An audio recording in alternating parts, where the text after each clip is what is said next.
Vice President Harris is finally sitting down for interviews. Of course, they are not exactly hard-hitting. I mean, heck, these interviews were so laid back, she even cracked open a cold one on national TV. And her team wants you to be impressed by the outrage, claiming, quote, she's going everywhere. And it's so remarkable. Joining us to react, former Michigan gubernatorial candidate and host of the Tudor Dixon podcast. Tudor Dixon, I called it the suck-up tour of sniveling media grovelers. Like, her team really picked him. Howard Stern, you know, he's a odious germaphobe at this point. And doesn't everybody know you drink Miller High Life out of a bottle, for Pete's sake? That's right.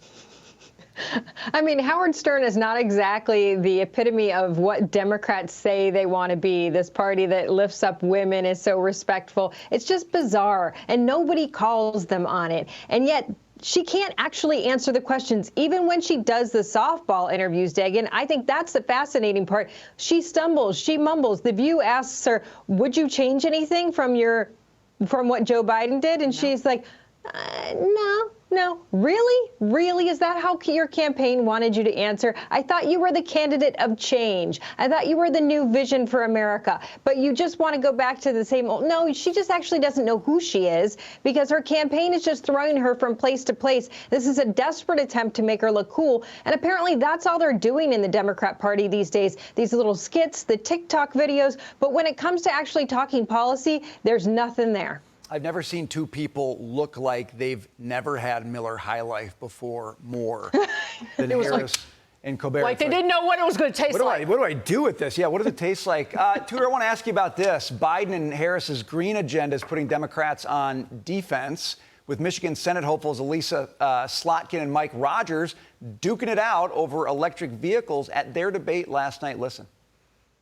I don't care what kind of car you want to drive. What I do care about is who is going to build the next generation of vehicles, right? Literally, it's either going to be us or China.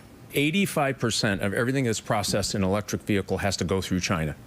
Why in God's green earth we would cede that auto market to the Communist Party of China is beyond me. My opponent has multiple times supported EV mandates, trying to pick the cars that our companies have to build and the cars that you're going to have to buy. And by the way, that got us 2,400 layoffs at Stellantis, 1,000 layoffs at General Motors. Ford is talking about closing 2 lines. I mean, they say that they don't want to tell you what kind of car to drive, but if you just look at the economics of it, they're telling you what kind of car they want you to drive. What do you make of it? Of course, they have the EPA that's created a rule that you now have to drive this car. But I can't stand the fact that they call this the green agenda, because exactly what Mike Rogers was saying, the majority of these parts, these components, will be made in China. They will be made in very dirty factories in China. The people will get sick. They will end up with child labor. They will do all kinds of human rights offenses. And then those parts will come here and we'll buy them. We actually have rules in the United States of America that we don't buy components that have been funneled through slave labor. That's not okay. And yet Elissa Slotkin will not stand up against this. It's terrible. And then she says, we're going to put it in Flint. You've got Harris saying, we're going to retool the factories in Flint, and we're going to have electric vehicle batteries there. Okay, well, first of all, these jobs are not interchangeable. I'm sorry, but you don't pull someone off an assembly line and say, now you're going to work with these deadly chemicals. And it's a little bit iffy to put deadly forever chemicals in Flint. Is that what we want in our water in Flint? No. Could we please protect the people of Michigan and not say, hey, your jobs are just interchangeable? It would be like going into a company and saying, I know that you're an accountant today, but tomorrow you're going to work in marketing. You can do that, right? It's just ridiculous. It's so insensitive. They know nothing about the working class, and they continually prove that every single day. To put an exclamation point on it, because Elissa Slotkin is actually running an ad saying the same thing. No one should tell us what to buy, and no one is going to mandate anything.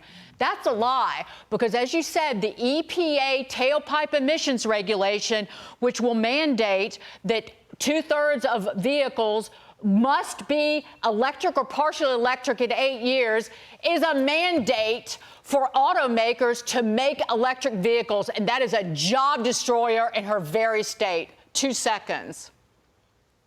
Absolutely, and Mike Rogers will stand against it. That's why we need him in the U.S. Senate.